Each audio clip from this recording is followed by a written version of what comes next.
G'day guys, Mad Matt here. In this video I'm going to have a chat about why my Bundera with the Ecotec V6 is getting a bit of a mess in it, and it comes down to spark plugs. Here at Mad Matt 4Wheel Drive, I'm all about educating, guiding and building the 4-wheel drive community and helping you and your family wheel well. So let's get down to it. So basically, I've noticed with the Bundera, firstly, she burns a little bit of oil on the overrun, which tends to indicate that the valve stem seals are a bit tight and they're not keeping the oil away from the combustion chamber.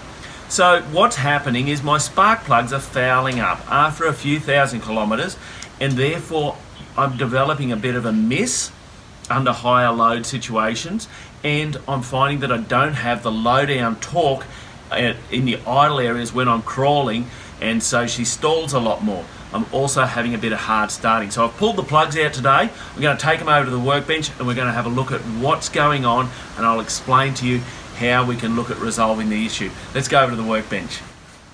So let's have a look at the spark plugs up close and see what I reckon's going on. So carbon builds up on a spark plug in the combustion chamber, and it can build up from things like oil getting into the combustion chamber that's not meant to be in there.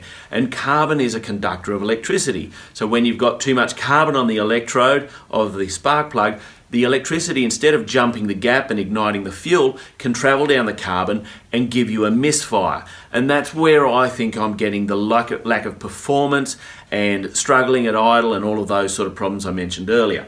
So in these spark plugs, some of them do have a build-up of carbon and some don't, which is again why I'm looking towards valve stem seals being the source of the carbon, allowing oil on the overrun in the high vacuum situation to get into the combustion chamber and burn.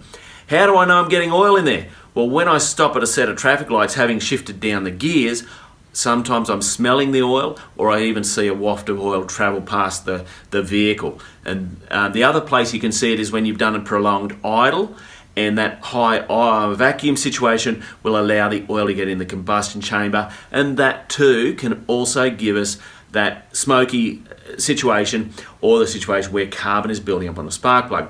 Now, spark plugs have a self-cleaning arrangement. That is, at 450 degrees Celsius is the minimum temperature where a spark plug will start to burn off the carbon deposits, up to about 870 degrees Celsius, where after that they're just getting too hot and the spark plug will start to destroy itself. So in that range, 450 to 870 is where we want our spark plugs to run.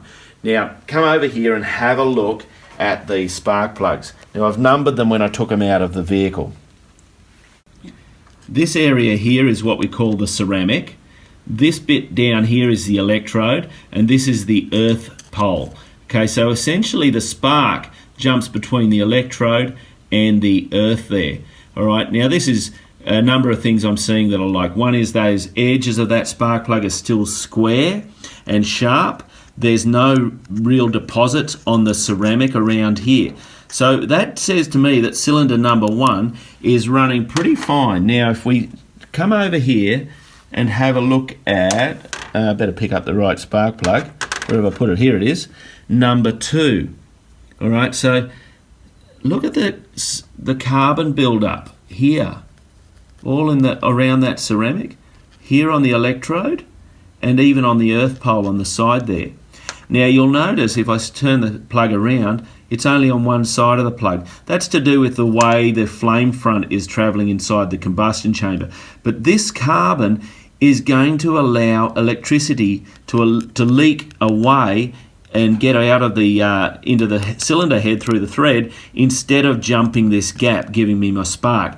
So that's where I believe I've got my issue. Now if I come over here and just bring the camera over, have a look at all the plugs, and number 1 is good, number 2 is bad, number 3 is okay, number 4 is kind of bad, all right, number 5 is okay, and number 6 is kind of bad. It's saying to me that the right-hand bank is where my issue is, because cylinders number 2, number 4, and number 6 are the ones that have the carbon build-up on there.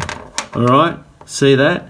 They're all more grubby looking than my left-hand bank, which has got more of this sort of ceramic look. Okay, so it could be that the valve stem seals on just the right-hand bank are an issue. It could be some other form of contaminant getting in there. But essentially what I'm doing today is I'm actually going to change the heat range of the spark plug. See this number 6? These are an NGK spark plug. This number 6 signifies the heat range. Now, these are the new plugs that I'm going to put in. I'll just put it side by side. I'm going to a 5, which will be a slightly hotter spark plug. What that means is that this ceramic length here is slightly shorter than these ones, and that means that the spark plug can't dissipate the heat quite as well. Therefore, it will run at a higher temperature. What I'm hoping is burning off those carbon buildups. Now, obviously, I could go in and look for the source of smoke, and that's a job I will do down the track. But I just wanted to experiment with changing the heat range and seeing if that's going to solve my problem. All right, so hopefully that's been helpful for you to understand the way you can use spark plugs to identify potential problems with your motor. Check it all out online. There's a whole heap more information, and I'm going to put the links in the comments below so that you can go and check out. I'm using NGK, so I'm going to just send you to their website. I haven't got an affiliation with them or anything. I had to pay for the spark plugs, but I've always run their plugs because I always find I get a good operation out of them. So check it out. I hope it's been helpful for you. If it has, hit that subscribe button. I'm Mad Matt. Stay safe on the trails.